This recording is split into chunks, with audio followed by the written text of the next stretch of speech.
Hello, everyone. Thank you so much for joining us for today's MadPow webinar entitled Human-Centered Solutions for Colleges and Universities in the Time of COVID-19. Could you please advance me, Megan? Thank you. My name is Catherine Houghton, and I am the director of MadPow Center for Health Experience Design. So while this technically doesn't really have anything to do with healthcare, it really does have to do with COVID and the impact that disease is having on this upcoming academic year. So that's why we're presenting it here with the center. Next slide, please. So just a little bit about MadPow. We're driven by purpose. So our senior team of strategists, designers, behavior change experts, technologists, and creative thinkers collaborate with our clients to solve real world problems and make a positive impact on people's lives. So we have a couple of purpose areas. First off is health and wellness, in which we envision and deliver experiences and digital solutions to motivate and engage people while producing positive health outcomes and measurable business impact. We also focus heavily on financial well-being. So we create digital solutions and experiences that produce behavior change, achieve financial well-being, and drive business results. And third, we also are very focused on social impact. So we help organizations use their scale to create a positive impact on society while also advancing their core business objectives and producing strong outcomes. So we are going to be presenting for about 45 minutes, and then we'll spend about 10 minutes answering your questions.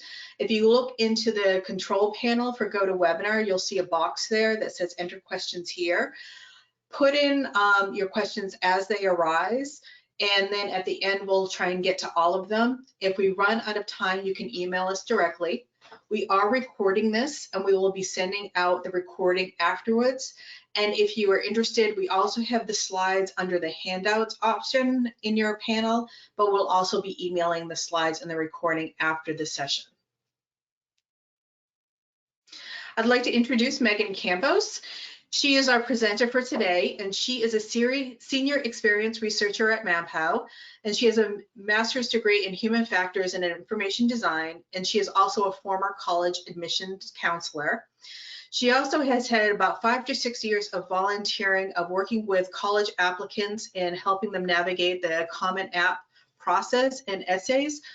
So I'd like to pass this over to Megan and let her share with you her experience and knowledge. Thank you, Megan. Great, thank you so much, Catherine, and thank you so much to everyone who's able to join us today. As Catherine said, I'm Megan Campos. I am a senior experience researcher at MadPow, and I'm really excited to talk a little bit more about this. My background, as you can see, has given me a pretty keen interest in higher education, and so I'm excited to share what we've learned through our studies and talk a little bit more about the future. So just an overview of what we'll talk about today. We're going to start with the problem space, outlining what the pandemic looks like in the context of higher education. Then we'll talk a little bit about our findings and recommendations. MadPow has done a lot of work with current and prospective students in higher education in a variety of settings, and we've chosen those findings that we believe are most applicable to our current situation, and we're sharing those and the recommendations related to them with you today. So we'll start by talking about prospective students in the context of the marketing website and related messaging. Then we'll talk about how schools can position learning to prospective students, and importantly, their parents. Then we'll talk about current students and the learning environment for them. And then we'll wrap by talking about what it looks like to create a learning experience as opposed to just making do with what we have in the pinch that we've been in for the last couple months. We'll finish up our own and with a case of questions. So first, we know that colleges and universities serve a really diverse audience. There are different ages, geographies, expectations, socioeconomic statuses, levels of access to deal with. It's a huge group with lots of shared and very divergent needs that really need to be listened to and addressed as solutions are developed to work with the pandemic to ensure that the academic experience and the lived experience remains the same or better in a remote environment. So it's a new problem space, but we believe that the expertise we've developed working with higher education institutions can help you navigate the challenges that have arisen with the pandemic. So higher education is a unique space. We've obviously all had our lives disrupted in big and small ways by COVID-19, our work lives, our day-to-day lives, our personal lives. And we've heard a lot about how COVID has disrupted elementary and high school students, but with the semesters winding down, we've heard less about higher education. I believe that higher education is unique here because of its position as a jumping off point for teenagers who are transitioning into adulthood. And here we're talking specifically about traditional four-year institutions for undergraduates. It's largely seen as a pathway to success for these students, and so the stakes are really high for all involved. Higher education has also operated in the same or a similar way since its inception, and its willingness and ability to change or pivot over time are notoriously a little bit slower. If you add to that the high anxiety of prospective students and parents who are typically spending these summer months, spring and summer months, evaluating schools, students are taking standardized tests, planning for the financial investment of higher education, and really carefully calculating the odds of their acceptance as they make those decisions. It's high stakes for them as well, and high anxiety. So basically, this puts higher education in a prime position to be hit particularly hard by the ramifications of the pandemic if the situation is not proactively addressed. And what we want to talk about today is how we believe this must be addressed by keeping your users, humans, at the center of the process throughout. So we at MadPow feel that we are uniquely positioned here to give insights and assistance to higher education institutions because of the previous experience we have working directly with students, parents, faculty, administrators to evaluate systems and offer solutions. Our research has involved conversations with prospective and current undergraduate and graduate students, non-traditional degree seekers, faculty, administrators. We've also conducted usability tests and user research on university marketing websites, a lot of common learning management systems, and numerous different learning environments and digital teaching tools. So all of these together have helped us get a really well-rounded and user-centered view of higher education, particularly in the context of the digital realm. So what we're going to talk about first is the prospective student experience. Through the studies that we've done, we've developed a really strong understanding of how these user groups and their wants, needs, pain points, behaviors, and attitudes have evolved to look at the prospective student experience. What we wanted to do is capture our findings from those conversations with those students, and we ultimately created something called personas. Here we are going to focus on the traditional undergraduate student, so someone looking to attend a four-year institution, but we have developed personas for a variety of different student types. To talk a little bit about what personas are, for those who aren't familiar, they are rooted firmly in reality. They're based on conversations, observations, and analyses pulled from a number of different studies with actual students. There's still assumptions and generalizations at play. We can recognize that everyone is different, everyone is an individual. But what they help us do is develop an informed archetype against which we can design, test, and iterate in a way that's more closely aligned with what we've learned that our users want. So it's a summary of user groups described as individuals. So like I said, today we're going to focus on our traditional undergraduate student, specifically our traditional prospective undergraduate student. So someone who's around the age 17, 18, looking to attend a four-year institution in the United States. I should note here that personas are something that they're living documents, essentially. They change over time, and they need to evolve along with your user groups. So while this persona is reflective of data that we've gathered with the prospective undergraduate students that we've talked to, that was in the pre-COVID context. So those conversations took place in the before time. So there are certainly core elements of this persona that will remain the same or similar, and those are what I'll focus on for a lot of this presentation, what we can carry forward from the past and apply here. But there is a need to further develop and refine this persona through continued conversations with prospective students now. While COVID is really likely reshaping the way they're thinking about schools, their expectations, their behaviors, their challenges, and their dimensions in big and small ways.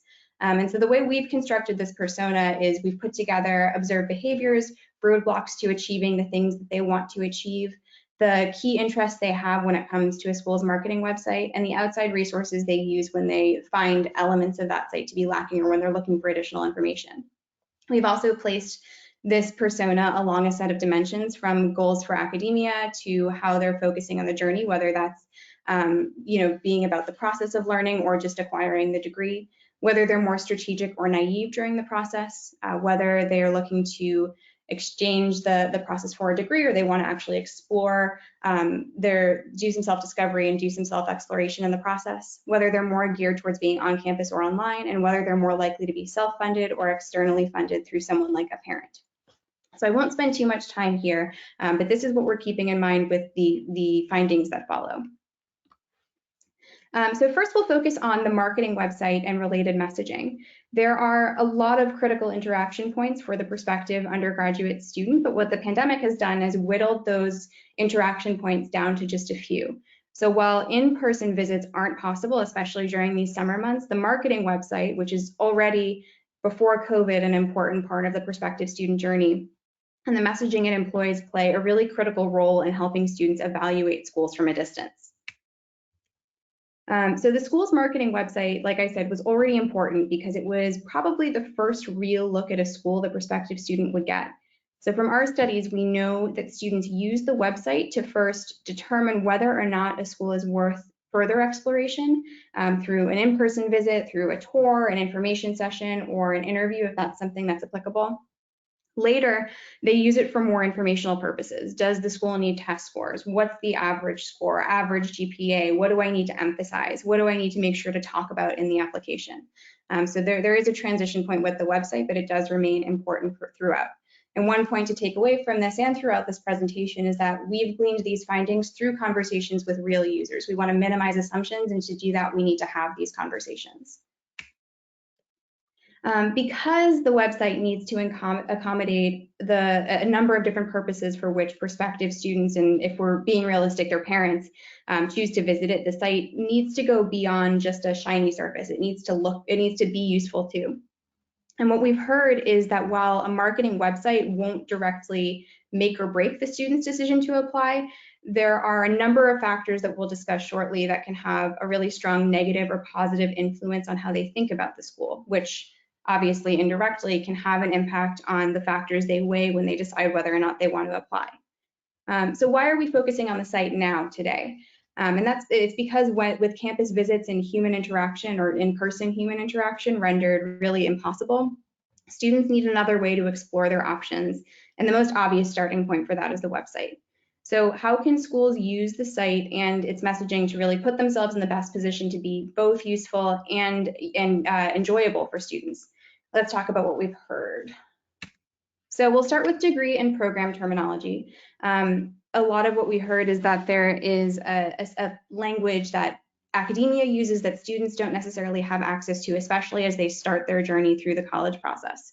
It's really easy to get caught up in academic jargon, and it's often difficult to see when the site's content is really written primarily within the discourse, so really for a different audience than it's targeting.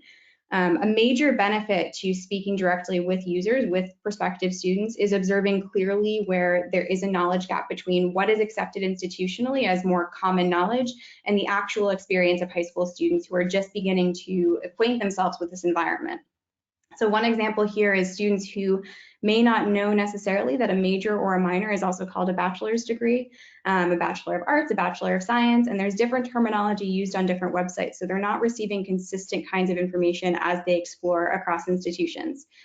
Further complicating this is when there might be multiple colleges within a single university. So some students might have difficulty finding the major they're looking for because they don't understand which school it might be located under.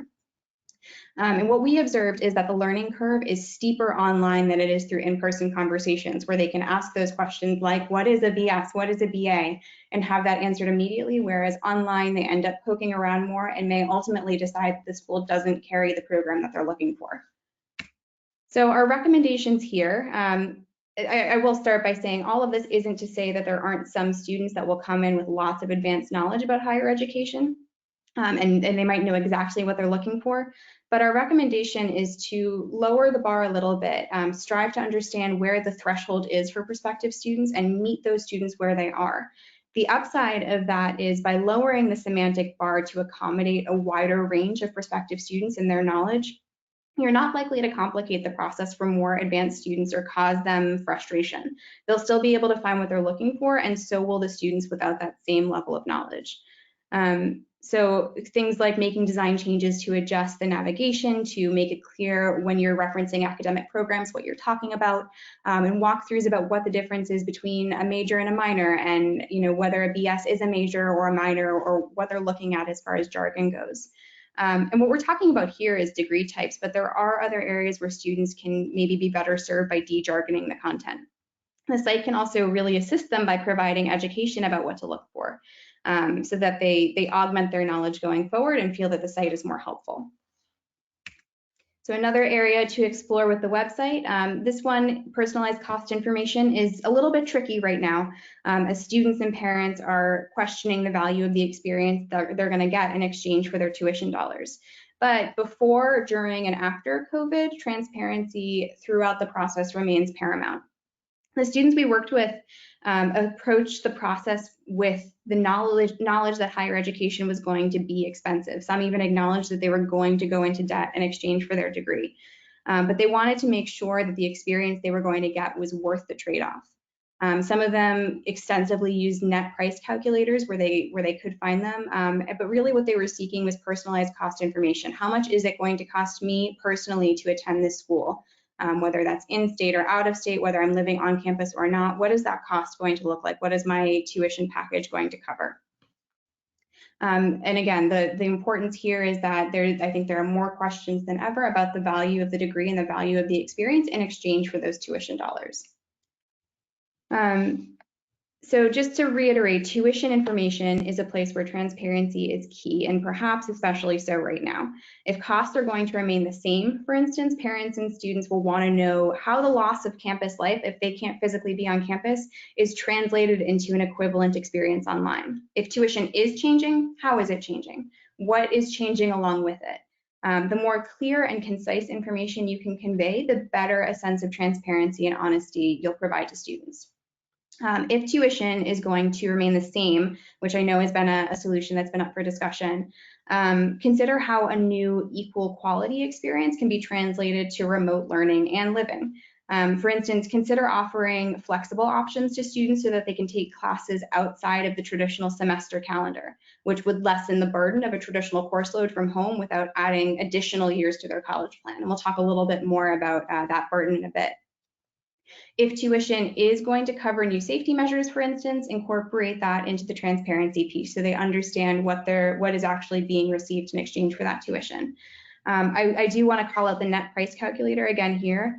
Before COVID, there were already mechanisms in place to help provide students with more personalized information, but making a tuition calculator easily accessible and easy to use was already super important to students that we worked with. They told us that it gave us some clarity about what they specifically might pay. So again, just making that easily accessible and easy to use. We'll talk about video content and stories. Students are aware that information on a school website is more geared towards marketing the site to them. They have some self-awareness and some awareness of what the school is offering and know that the content there is a little bit varnished. Prospective students said that they know that the school, some described it as an ulterior motive that was underlying what they were seeing. And so they were looking for real or authentic information about what would give them insight into student life, classroom dynamics, campus activities, kind of behind the curtain.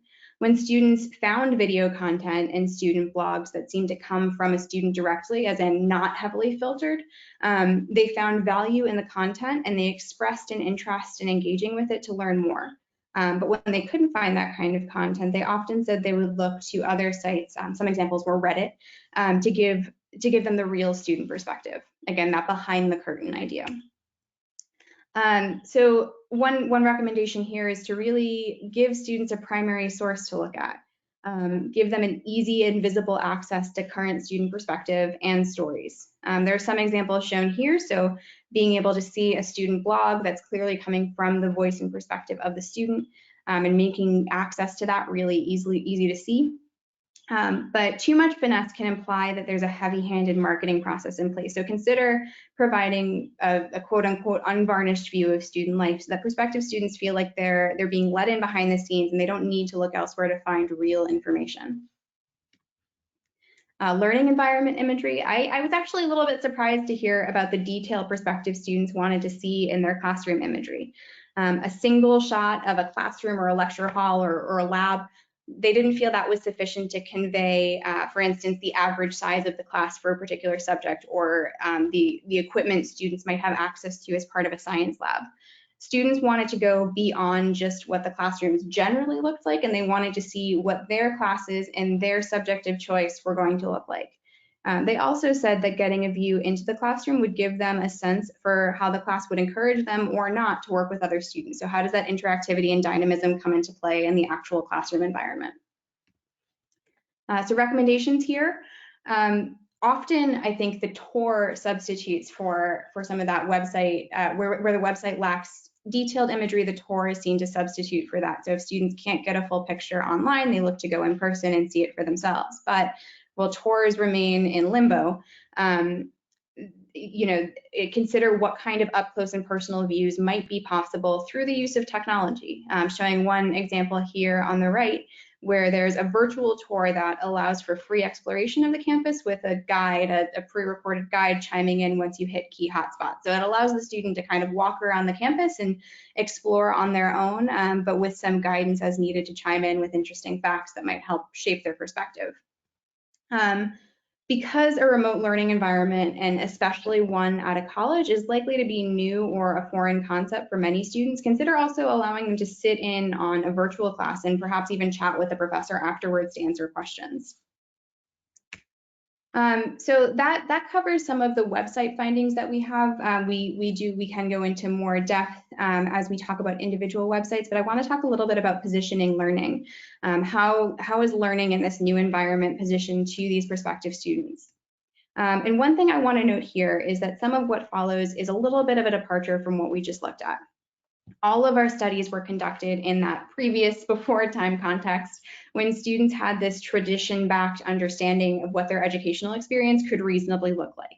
But when we talk about positioning education in this new reality, we're essentially putting forward very informed hypotheses about what we think is likely to be true now. And in order to prove or disprove these hypotheses and establish new ones, universities really need to have conversations with current prospective students experiencing the search process during COVID in real time, so that those perspectives can be incorporated in any solutions. So just, here acknowledging that education looks different right now, and how do we show that to prospective students while they can't physically be on the campus and while they have to look forward to this potentially continuing to happen in the fall. And one reason it's important to consider how learning in an alternative environment is positioned to prospective students is that COVID-19 is maybe not the only challenge that's going to face traditional in-person class setups. As the pandemic proves, we can't predict the future. I think that's become pretty obvious. It's unpredictable. And given what we've seen, when we don't prepare, it makes sense to have a dynamic set of options. So treating this not as a Band-Aid, but actually as a solution or a viable alternative to the in-person classroom. If we add to that the fact that we don't know for sure how long the pandemic and its ramifications are going to last, prospective students and parents likely don't want to look ahead to that temporary solution. They want to know that whatever is in place is as good or better than the in-person education and experience that they could usually expect. So here we'll talk about some potential solutions, as well as the need to be transparent about the process, because if transparency was important to students before, and we know it was, it's likely even more important now, while confusion and uncertainty are really leading the charge. So first, let's talk about classroom dynamics. We heard from prospective students that things like the student-professor ratio were really important pieces of information when it came to understanding what a typical classroom, especially in their major of choice, would look like. Now, that concern for classroom dynamics is likely still there, but there's added ambiguity with the remote setup. Does that student-professor ratio matter when the physical size of the classroom is not apparent? How much or how little access are students actually going to have to the professor? So this likely introduces some ambiguity on two fronts: understanding the teaching styles in their chosen majors, which was in place before, and then understanding how those styles evolve in the remote classroom. So some recommendations here, some ways to help mitigate some of that ambiguity might be to invite prospective students, as we said earlier, into the remote classroom, as you would with students who visit in person. Usually that's part of the process as students come closer to actually deciding on a school, but maybe incorporating that earlier. An add-on option might be to allow them to have that one-on-one time with the professor after the class so that they can answer any questions they have about the major or the classroom approach or any access concerns in the remote environment. An area that I think really requires further interrogation here is understanding the value proposition offered by the classroom at each individual school. What is the differentiator? And then looking at ways to ensure that that value proposition is maintained in the remote environment. My primary recommendation here, again, is to talk to current students to understand the value they find in the physical classroom on your campus and see where that value is lacking in the remote environment to try and bridge that gap. But incorporating students in that process is key. This is really an area where schools need to deliver on the promise made during the admission process. If there are challenges that you're working to overcome, I would recommend being transparent about what those are and what you're trying out as a solution. So professional networking, I think this is one we hear more from parents than from students, but still important. The prospective students we spoke to didn't always bring up a specific career when they thought about the majors they were interested in, outside of things like medicine and law, where there's a clear-cut career path if they're following those tracks. But even then, many only really had a vague idea of how to get from point A to point B, and they weren't thinking about things like specialties.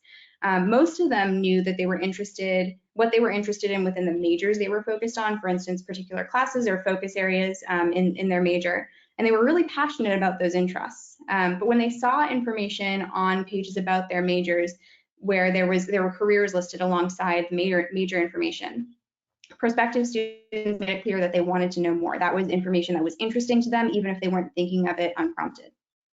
If you couple all of this with prospective students' interest in meeting new people from new places, there may be an opportunity for schools to showcase how the remote situation is really an opportunity for students to learn how to establish those professional connections and look a little bit longer term. So recommendations here.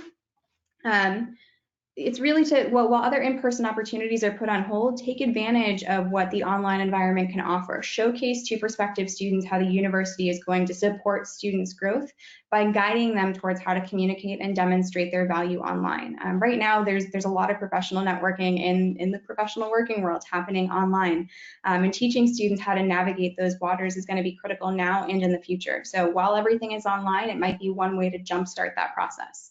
Another recommendation is to demonstrate how the school typically approaches network building and show how that's evolved to accommodate the remote setup.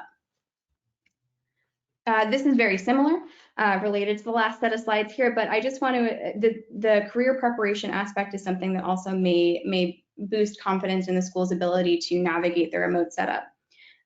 This also might be something that's more geared towards prospective parents, but they're also a critical part of the process. Students, again, were interested in the aspects of a college experience that essentially comprise a professional network. They were thinking about all the elements as far as their lifestyle goes, but didn't imply that they connected those interests to a future career. So showing how students can take what they're learning in school and connecting it to a career and showing how those online resources can help prepare them might be critical in moving them towards career preparation in the long term. So consider ways in which the school can continue to prepare students for life after graduation, even beyond their personal network. So we talked about networking. How can we go beyond that to actually get them ready to launch themselves into a career, figure out what they do and don't like?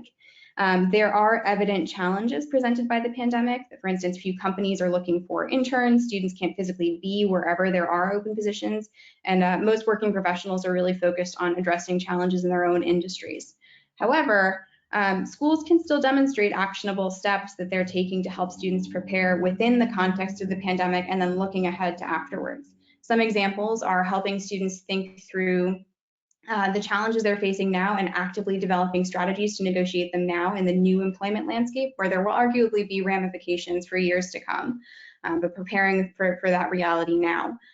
Connecting students to relevant local businesses to provide what is probably much needed assistance and give them some insight into day-to-day life. So essentially local internships, but in an area that's focused on pandemic preparedness or working through the pandemic with those businesses. And then consider converting internships into partial course credit in fields relevant to the major, both to encourage engagement and to help students explore potential career paths. So rethinking how careers are considered in the academic landscape as well. So just to summarize what we've talked about with prospective students, we want to understand that the website is a critical primary interaction space, so it needs to be as easy as possible for students to find the information they need. Transparency is key, especially when it comes to tuition costs. Primary source material like current student voices through videos and blogs are really helpful to prospective students in understanding what student life really looks like, especially now. Using technology in practical and proactive ways to help prospective students explore the fullness of the campus while they can't physically be there. Giving prospective students a look at how the school is handling classrooms in the remote landscape and how that value is returned despite the difference. And then finally, demonstrating how the school is helping students take the opportunity to look ahead and engage proactively with their careers down the road. So now let's talk a little bit about the current student experience. So as I mentioned, we've talked to prospective students. We've also spoken extensively with current students in a variety of different landscapes. So we're taking here what we've learned from online education and talking about how it might be translated for schools that are not traditionally taking place online. So as with the previous section, I want to just note here that no one really knows what education is going to look like as we move into the fall semester. Once again, these are informed hypotheses based on conversations we've had with undergraduate students on an online environment. There is a little more context here, however, because we've also had lots of conversations with students who intentionally enrolled in a blended and online only program. So what I'm sharing with you here are some of the challenges and success strategies that we've heard from them. What I also want to add here is that it's really critical to acknowledge that higher education is more than just the educational process. It's also meeting new people, having new conversations, engaging in internal and external discovery, and so much more. So we'll talk about education and learning here, and then I actually want to talk a little bit more about the holistic experience. So first we'll talk about access and resources, something that I think has been in the news quite a lot recently. But ensuring that all students have the access to key resources that they need is always a challenge, pandemic or no. Prior to the pandemic, we heard concern from students about the potential for technology to be cost prohibitive, especially in a remote learning environment. This becomes even more difficult during the pandemic when resources students could previously access to help mitigate the resource access issue are no longer available, like libraries with free computers and Wi-Fi. Additionally, as anyone who's been working from home or on a computer all day can attest, staring at a screen for a prolonged period of time can be really mentally and physically exhausting. Consider also the long chapters, journal articles, and various papers that students are often tasked with having to read for homework and in class. And there are also some personal challenges we've heard students talk about, including the difficulty that some can experience when trying to participate in class online in this new environment that's different from participating in person. Right now, you can also probably add the stress and distraction of the world events, which can contribute really significantly to a heavier than usual cognitive load that can increase the likelihood that students will make mistakes or be distracted. So some recommendations here, and again, an area for further exploration, but schools have lots of data on students' financial needs and well-being, and they can leverage that to help determine who may need assistance with access to resources while at home so that they can proactively reach out and get those students situated. Do you consider the pandemic may have created need where there wasn't any before? So parents and other support systems might be struggling financially with lost jobs or cut salaries. So the definition of demonstrated need should also evolve accordingly. Schools should also be considering less obvious resources like access to Wi-Fi that students might need help acquiring to enable remote learning and studying. One way in which schools can be more proactive is by enlisting the advisory system. Advisors might have closer relationships with individual students, so they might be a useful tool in assisting in that proactive outreach process. Also consider the measures by which students' performance is evaluated.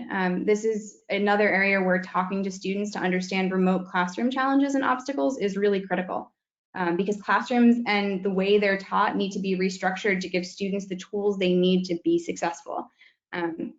Success for them will be half about getting the access to the tools they need in order to get from point A to point B. One example is class participation, which I mentioned earlier. Consider helping students understand what that looks like in this new environment and give those who are struggling strategies to help them succeed. Another strategy might be to include scheduled break time, even in shorter classes, to give students a mental and physical break from the increased demands of enforced screen time.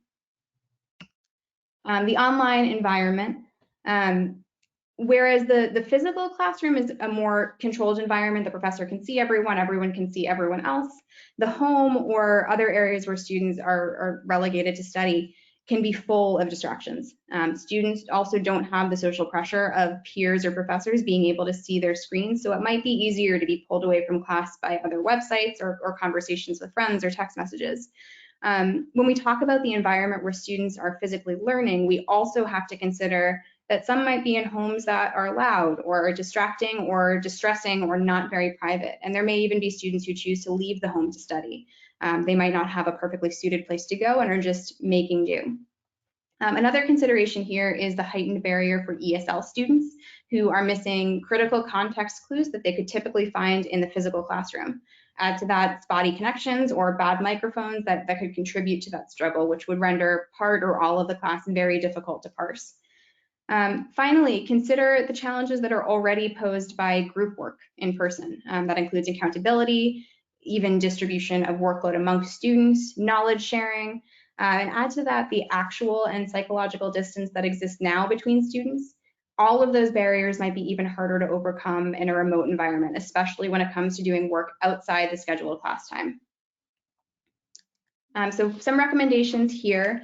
Mitigating distractions in the remote learning environment is definitely an area that could use more interrogation, more conversations with users. Some strategies to consider might be encouraging students to keep their webcams turned on during classroom time, although students have found creative ways to get around that if anyone has seen some of those articles online.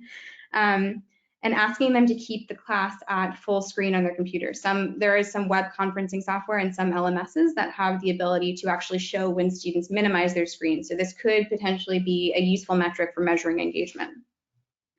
For distractions that are in more of the physical learning environment, consider providing mobile hotspots. So we talked about providing Wi-Fi to those students who need it, but consider providing mobile hotspots as a Wi-Fi option so that students can move to a more appropriate location as they need to. To help ESL students and really others who might need assistance with processing what's said in class, like those who have a hearing loss, for example, consider offering recordings of the class. Some video conferencing software also offers what I would call passable transcription as well. It won't solve the problem. The transcription won't solve the problem necessarily, especially with accents, but it could help students cross-reference what they see in a recording or return to a timestamp if they need help reviewing. Closed captioning is a similar solution. For group work, consider options for attendance taking that fall outside the class and include those records in the success measurements for students.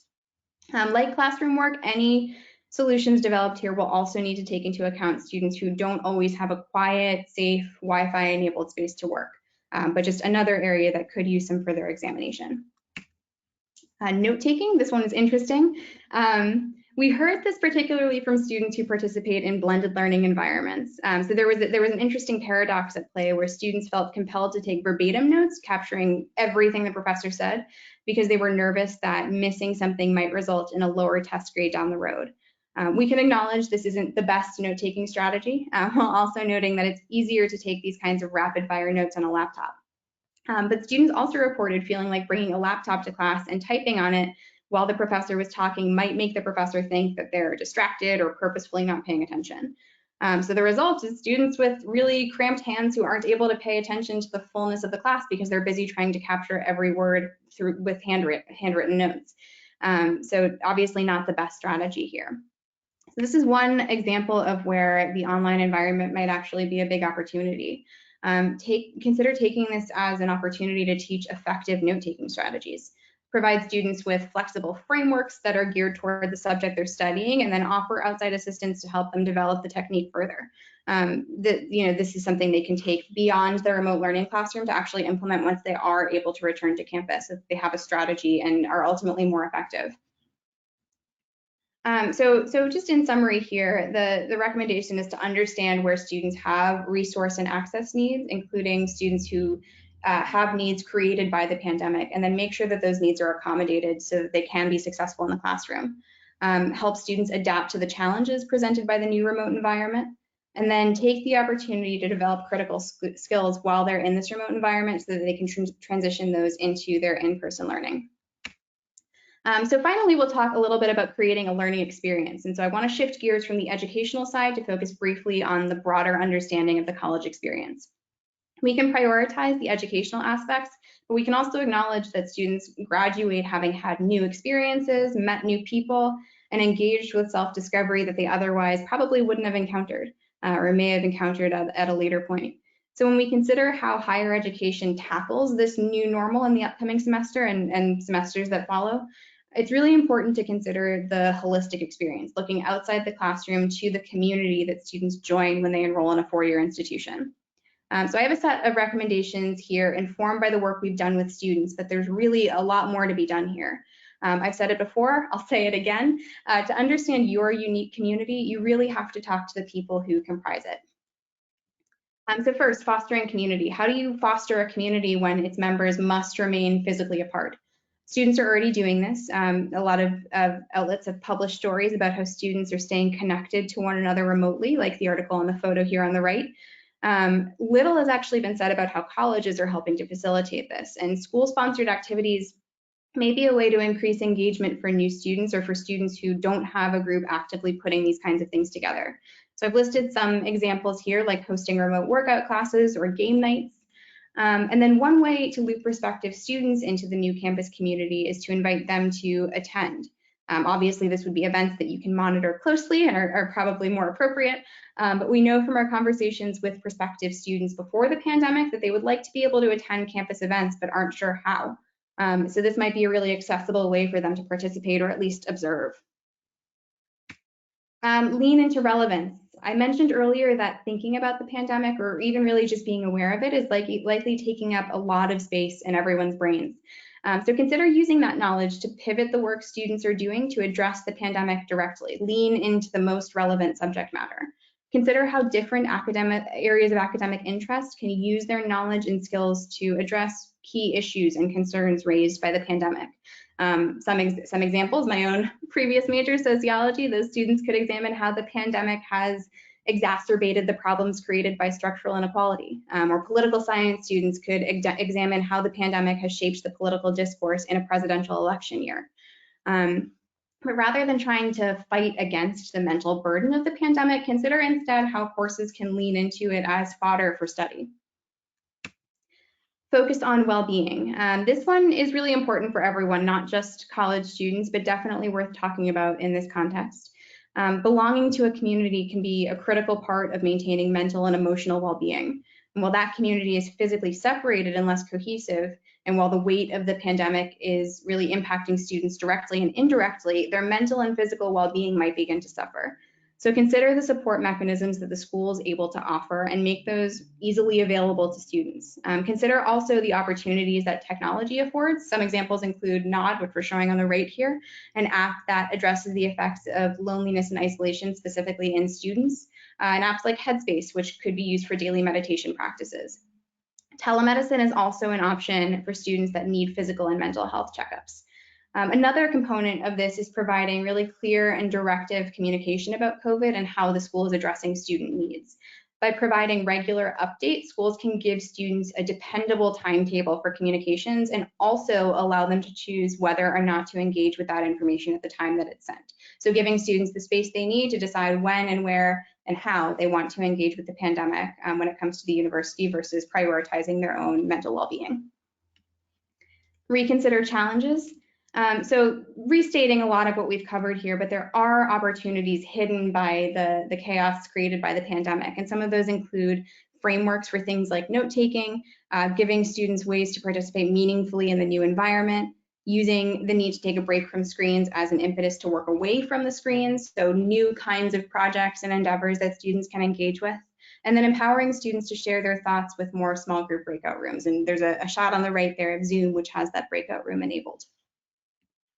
So next steps, we've talked about some of the challenges and recommendations based on our findings, but I want to talk a little bit about how you go beyond taking these lessons and actually address challenges for your own students. Really, to sum it up, I've said it already, but talk to them. That's our big takeaway for today, is you need to engage with the people who are in your community.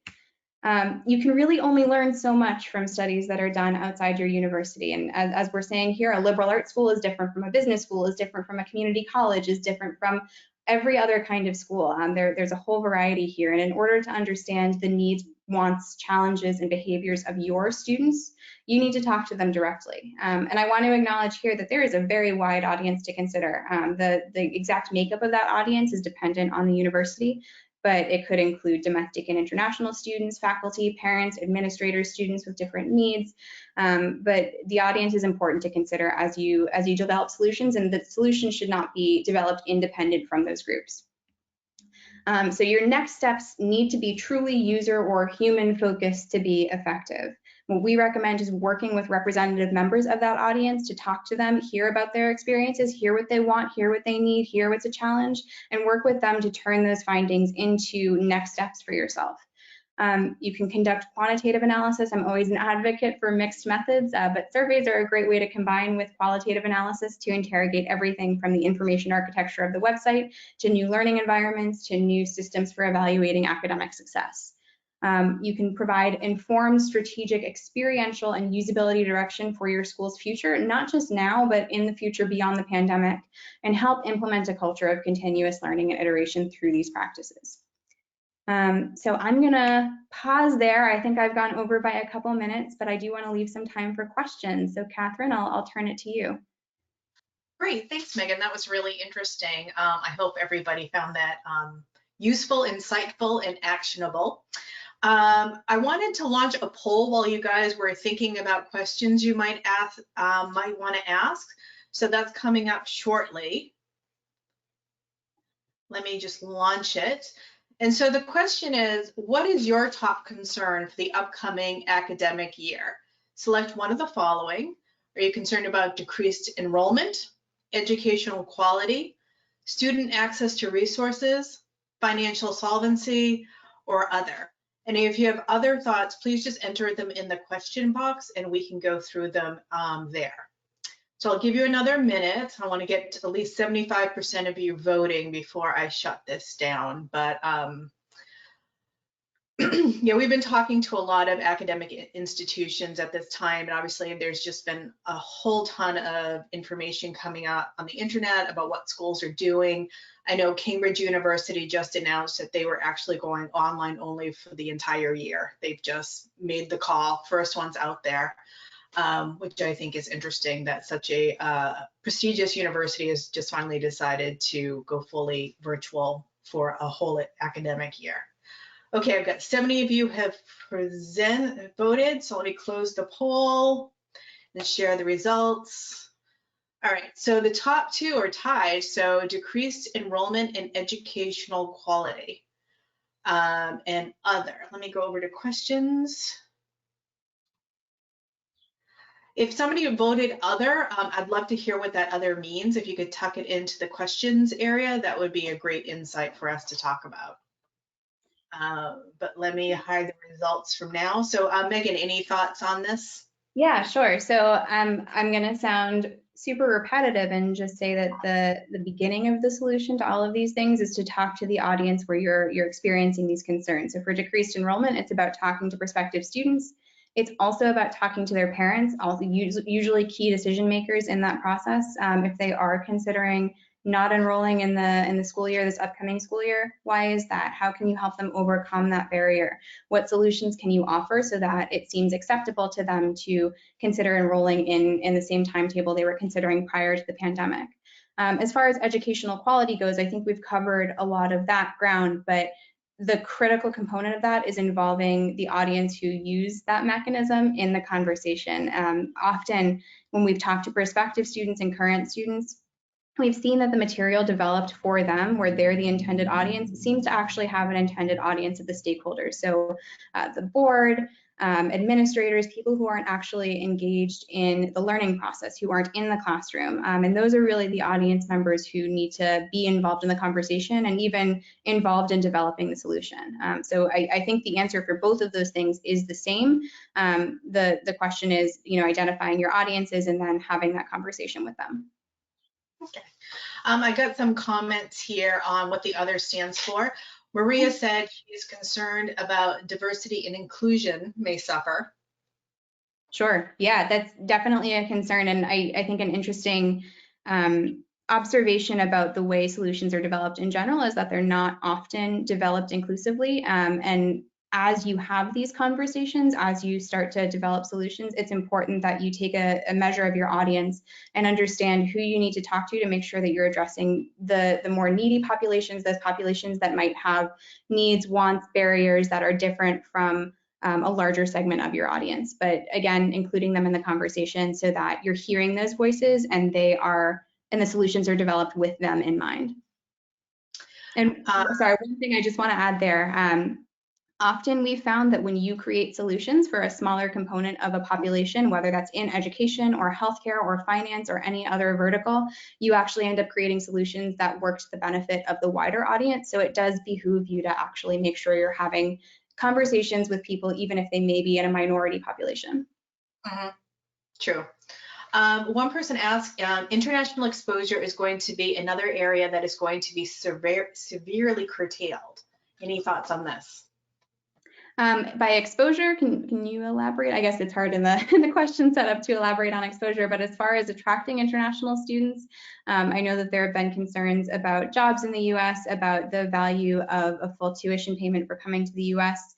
And I think that's really about figuring out your school's value proposition. What is it that makes your school different from your competitors, and how can you position that on the global stage? What is the benefit? You need to identify what the benefit is of coming to the United States in these times where some of the previous value propositions might not be there or may be diminished. Go ahead.